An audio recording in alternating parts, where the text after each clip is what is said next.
मुल्क में मुअत्तल होने वाला इंतखाबी अमले की तरबियत का अमल दोबारा शुरू। लाहौर हाई कोर्ट ने पाकिस्तान तहरीक इंसाफ की दरख्वास्त पर इलेक्शन कमीशन का इंतखाबात में आरओज और डीआरओज की खिदमात हासिल करने का नोटिफिकेशन कालादम करार दे दिया था, जिसके बाद मुल्क भर में इंतखाबी अमले की तरबियत का अमल रुक गया था और आम इंतखाबात के मजीद अल्तवा की चहमगोइयां शुरू हो गई थी। 2 रोज कबल इस मामले पर chief election commissioner Sikandar Sultan Raja ने चीफ जस्टिस पाकिस्तान जस्टिस काजी फाइज ईसा से सुप्रीम कोर्ट में मुलाकात की, जिसके दौरान उन्होंने लाहौर हाई कोर्ट के फैसले के बाद पैदा होने वाली सूरत-ए-हाल और इलेक्शन की तैयारियों के हवाले से ब्रीफिंग दी।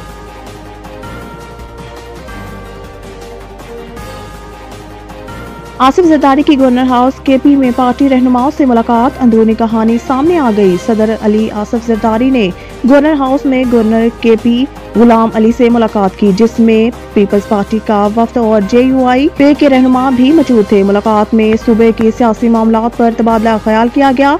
ज़राए के मुताबिक मुलाकात में साबिक सदर ने पार्टी रहनुमा को PTI से इंतखाबात में इत्तेहाद न करने की हिदायत करते हुए वाज़िया किया कि दीगर जमातों से इत्तेहाद का फैसला सूबाई क़यादत करेगी। ज़राए का बताना है कि आसिफ अली जरदारी और पीपल्स पार्टी के रहनुमाओं के दरमियान होने वाली मुलाकात में इंतखाबात के लिए टिकटों की तकसीम से मुतालिक बात भी हुई।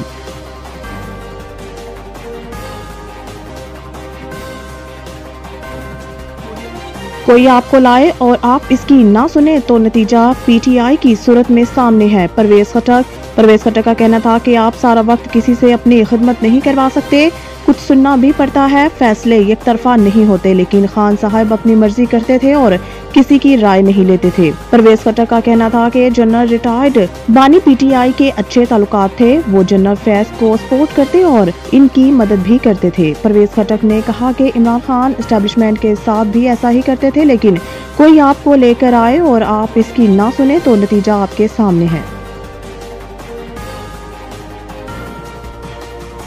लतीफ खोसा ने पीपल्स पार्टी से राय जुदा कर ली, तहरीक इंसाफ में शामिल। सरदार लतीफ खोसा ने लाहौर में पाकिस्तान तहरीक इंसाफ में शमूलियत का ऐलान करते हुए कहा कि बानी PTI की ख्वाहिश पर तहरीक इंसाफ में शमूलियत अख्तियार कर रहा हूँ, सिर्फ मुल्क और जमहूरियत के मुफाद में ये फैसला किया है। सरदार लतीफ खोसा का कहना था कि सच की आवाज शिद्दत से बुलंद करने के लिए PTI में शमूलियत का फैसला किया। इनका कहना था कि पाकिस्तान के लिए मोहब्बत, अमन और भाईचारे के सफर के आगाज की दावत देता हूँ। पाकिस्तान के अवाम ही को मुक्तदर करना आइन की मुंतहा है। उम्मीद है नफरतों की सियासत खत्म होगी।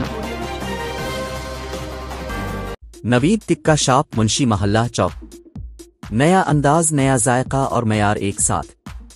नवीद टिक्का शॉप अपना पैगाम देते हैं, रेट वो जो हर किसी की पहुंच में।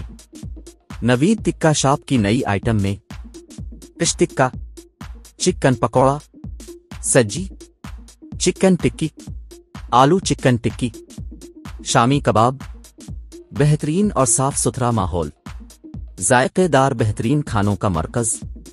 एक बार जरूर आजमाएं। नवीद टिक्का शॉप, मुंशी महल्ला चौक, मंदी बहाउद्दीन।